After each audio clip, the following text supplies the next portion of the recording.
Welcome to study with Shri. हम लोग test series चला रहे हैं यूपी पीसीएस 2021 का। ये टेस्ट नंबर 8 है। महत्वपूर्ण क्वेश्चन का डिस्कशन करते हैं एक्सप्लेनेशन के साथ, जो सारे एग्जाम के लिए काफ़ी महत्वपूर्ण है। देखिए यूपी पीसीएस के लिए तो महत्वपूर्ण है ही, बीओ आरओ एआरओ का कर रहे हैं या ग्रुप डी का कर रहे हैं, एनटीपीसी आरआरबी का कर रहे हैं या पुलिस का कर रहे हैं, टेट सी टेट या लेखपाल। देखिए जिस भी ना एग्जाम में अगर जीएस पोर्शन होता है उसके लिए ये काफ़ी महत्वपूर्ण है। तो चलिए शुरू करते हैं। फर्स्ट क्वेश्चन है, उत्तर प्रदेश राज्य के अभिलेखागार की स्थापना हुई थी। फर्स्ट ऑप्शन है 1949 में, सेकंड ऑप्शन है 1950 में, थर्ड ऑप्शन है 1952 में एंड फोर्थ ऑप्शन है 1953 में। तो उत्तर प्रदेश राज्य की अभिलेखागार, इसकी स्थापना जो है कि हुई थी कब? तो ये 1949 में हुई थी। ये फर्स्ट ऑप्शन सही है। देखिए ये जो है कि जब ये 1949 में इसकी स्थापना हुई थी तो उस टाइम पे ये सेंट्रल रिकॉर्ड ऑफिस के रूप में था, ठीक है। और इसके जो है कि 3 क्षेत्रीय अभिलेखागार हैं। कहाँ कहाँ है? इलाहाबाद में, वाराणसी में और आगरा में है, ठीक है। और इस अभिलेखागार के अंतर्गत जो है कि एक जो है कि पांडुलिपि पुस्तकालय है, वो कहाँ पे? वो इलाहाबाद में है। देखिए अभिलेखागार, इसको हम लोग समझ लेते हैं। जस्ट देखिए किसी भी पत्थर पे या किसी धातु पे, ठीक है, उस पर अगर कुछ लिखा गया होता है या उस पर कुछ उत्कीर्णन किया गया होता है, ठीक है, तो ऐसे पत्थरों को और ऐसे मतलब अभिलेखों को इन्हीं जगहों पे रखा जाता है। जो अभिलेखागार होता है उन्हीं जगह रखा जाता है, क्योंकि उस पर ऐसा होता है कि बाद में चल के उस पर एक्सपेरिमेंट किया जा सके कि ये क्या लिखा गया है, क्या बनाया गया है। नेक्स्ट क्वेश्चन देखते हैं, बनारस हिंदू विश्वविद्यालय की स्थापना कब की गई? फर्स्ट ऑप्शन है 1916 में, सेकेंड ऑप्शन है 1917 में, थर्ड ऑप्शन है 1922 में एंड फोर्थ ऑप्शन है 1917 में। देखिए तो ये बनारस हिंदू विश्वविद्यालय की स्थापना जो की गई आपका 1916 में। ये फर्स्ट ऑप्शन सही है। देखिए ये जो है कि बसंत पंचमी के दिन हुआ था महामना मदन मोहन मालवीय जी के द्वारा, और इनको जो इनकी सहयोग में एनी बेसेंट के सहयोग से किया गया था। देखिए ये बीएचयू जो है आपका, ये एशिया का सबसे बड़ा विश्वविद्यालय है। नेक्स्ट क्वेश्चन देखते हैं, उत्तर प्रदेश का घोड़ा नृत्य कहाँ का मुख्य नृत्य है? फर्स्ट ऑप्शन है बुंदेलखंड का, फर्स्ट ऑप्शन है जौनपुर का, सेकंड ऑप्शन है बुंदेलखंड का, थर्ड ऑप्शन है सोनभद्र का एंड फोर्थ ऑप्शन है मिर्ज़ापुर का। तो जो उत्तर प्रदेश का ये घोड़ा नृत्य है, ये जो है कि आपका है कहाँ का नृत्य? ये है आपका बुंदेलखंड का। ये सेकंड ऑप्शन सही है। देखिए ये जो है ना कि ये मांगलिक अवसरों पर ना यहाँ पे ये बाजा मतलब बजाते हैं और ये जो है कि घोड़ों द्वारा नाच करवाते हैं इस मतलब घोड़ा नृत्य में। नेक्स्ट क्वेश्चन देखते हैं, एका आंदोलन उत्तर प्रदेश के किस क्षेत्र में चलाया गया? फर्स्ट ऑप्शन है लखनऊ के समीपवर्ती क्षेत्रों में, सेकंड ऑप्शन है इलाहाबाद के समीपवर्ती क्षेत्रों में, थर्ड ऑप्शन है बलिया के समीपवर्ती क्षेत्रों में एंड फोर्थ ऑप्शन है गोरखपुर के समीपवर्ती क्षेत्रों में। तो जो ये आपका एका आंदोलन है, ये जो है कि आपका लखनऊ के समीपवर्ती क्षेत्रों में चलाया गया था। ये फर्स्ट ऑप्शन सही है। देखिए लखनऊ के समीपवर्ती क्षेत्र कहाँ का? हरदोई में, बहराइच में और सीतापुर में। देखिए ये जो है ना कि 1924 से 30 तक, ठीक है, ये चलाया गया था। इसमें ऐसा था कि लगान में वृद्धि और उपज के रूप में लगान वसूली को लेकर के अवध के किसानों ने यह आंदोलन चलाया था। और इस आंदोलन के प्रमुख नेता जो है कि ये थे मदारी पासी और सहदेव जी थे। ये दोनों जो है कि निम्न जाति के किसान थे। नेक्स्ट क्वेश्चन देखते हैं, भारतेंद्र हरिश्चंद्र ने अपनी पत्रिका कवि वचन सुधा का प्रकाशन उत्तर प्रदेश के किस स्थान से किया है? फर्स्ट ऑप्शन है इलाहाबाद से, सेकंड ऑप्शन है वाराणसी से, थर्ड ऑप्शन है वृंदावन से एंड फोर्थ ऑप्शन है आगरा से। तो ये जो है कि आपका भारतेंद्र हरिश्चंद्र जी ने अपनी पुस्तिका ये कवि वचन सुधा, इसका जो है कि प्रकाशन उत्तर प्रदेश के वाराणसी से किए थे। ये सेकेंड ऑप्शन सही है। देखिए इसके माध्यम से जो है ना 19वीं शताब्दी में उत्तरार्ध में राष्ट्रवाद का भावना जो है कि प्रसारित की गई। नेक्स्ट क्वेश्चन देखते हैं, उत्तर प्रदेश में पंडों की नगरी के नाम से कौन सा स्थान जाना जाता है? फर्स्ट ऑप्शन है वाराणसी, सेकंड ऑप्शन है मथुरा, थर्ड ऑप्शन है इलाहाबाद एंड फोर्थ ऑप्शन है 1 व 2 दोनों।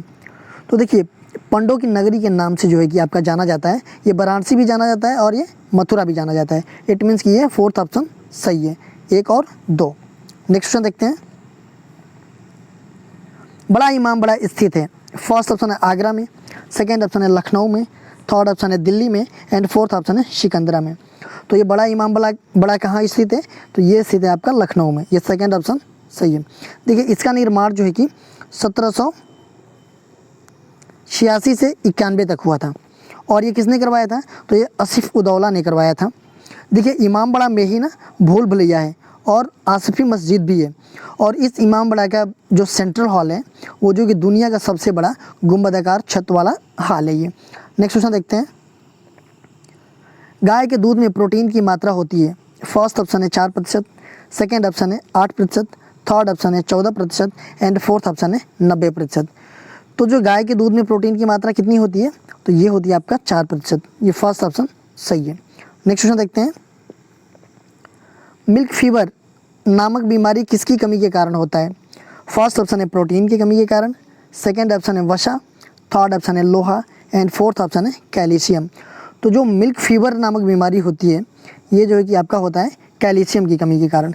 ये फोर्थ ऑप्शन सही है।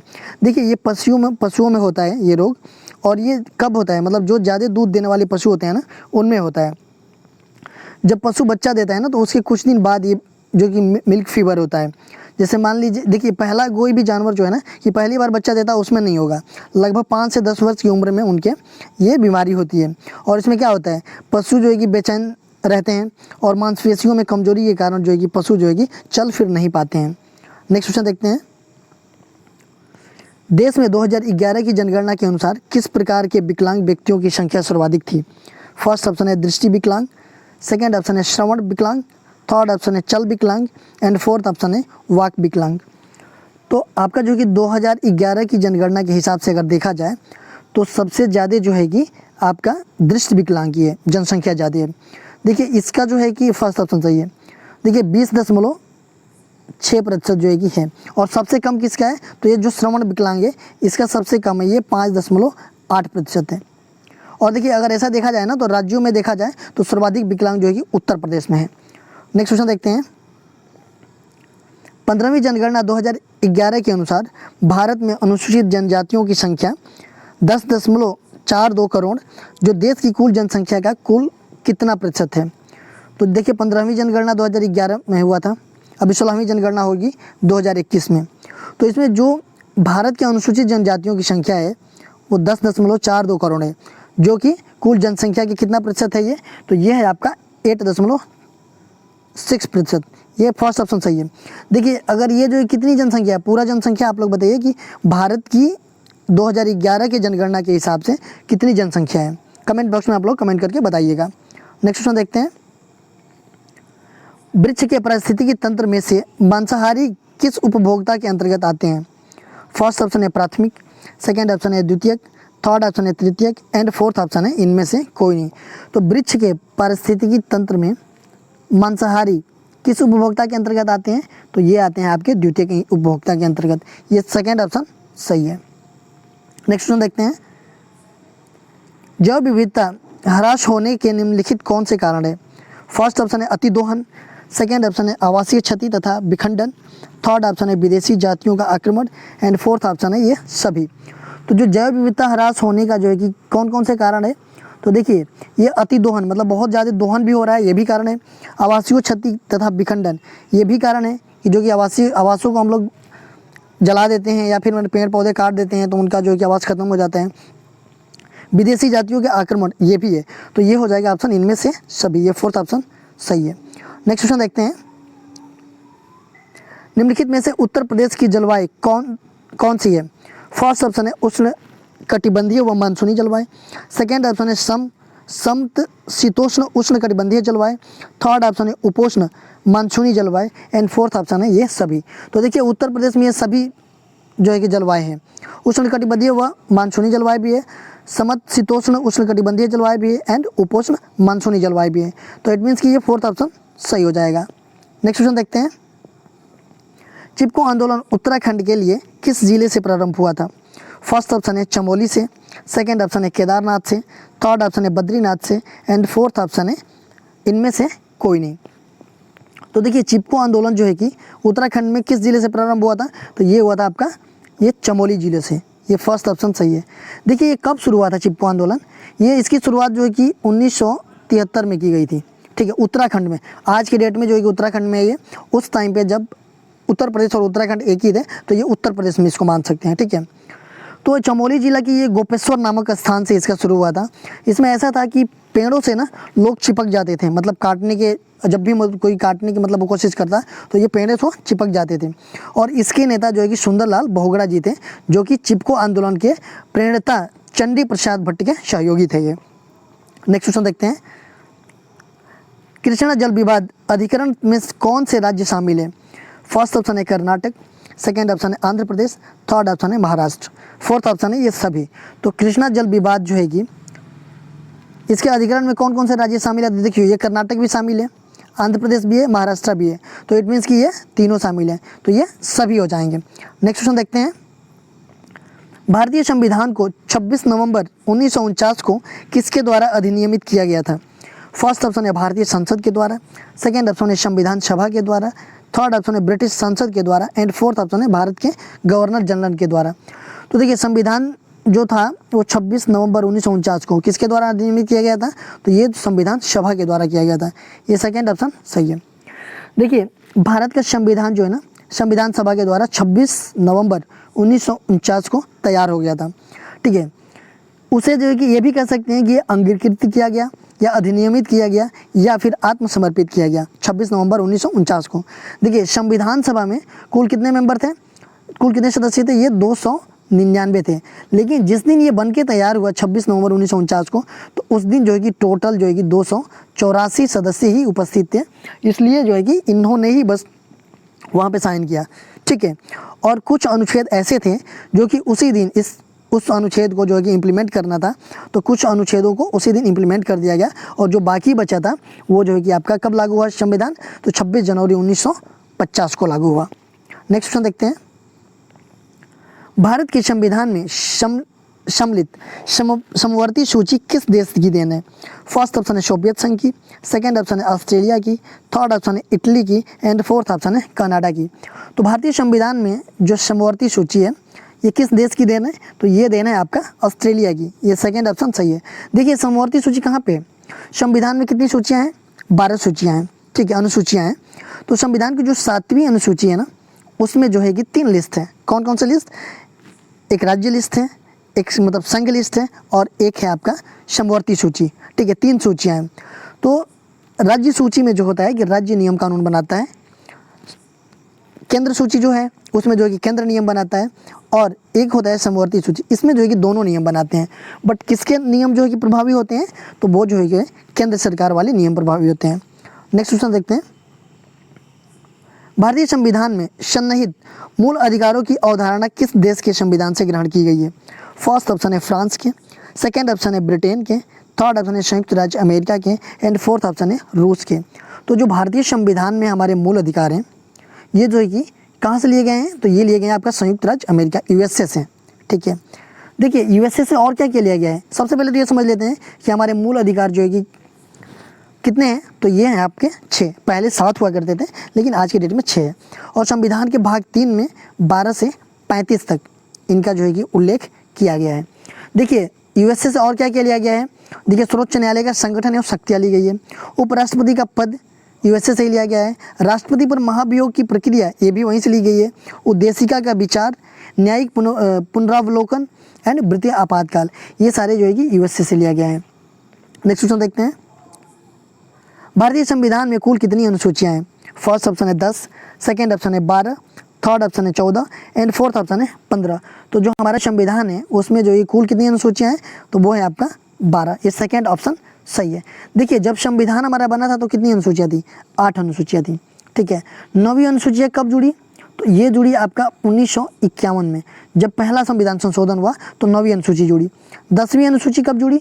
तो ये जुड़ी आपका 1985 में, ये 52वें संविधान संशोधन में जुड़ी। ठीक है, और 11वां और 12वां जो है कि 11वां अनुसूची 73वें संविधान संशोधन में, और 12वां अनुसूची 74वें संविधान संशोधन में 1993 में ये जोड़ी गई थी। तो अभी आज के डेट में हमारे संविधान में 12 अनुसूचियाँ हैं।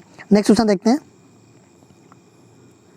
वर्ष 1928 में किसकी अध्यक्षता में तैयार की गई रिपोर्ट में भारतीय जनता को लिए मौलिक अधिकार की मांग की गई थी? फर्स्ट ऑप्शन है चित्तरंजन दास, सेकेंड ऑप्शन है मोतीलाल नेहरू, थर्ड ऑप्शन है Jayaprakash Narayanan and fourth option है मानवेंद्र नाथ राय।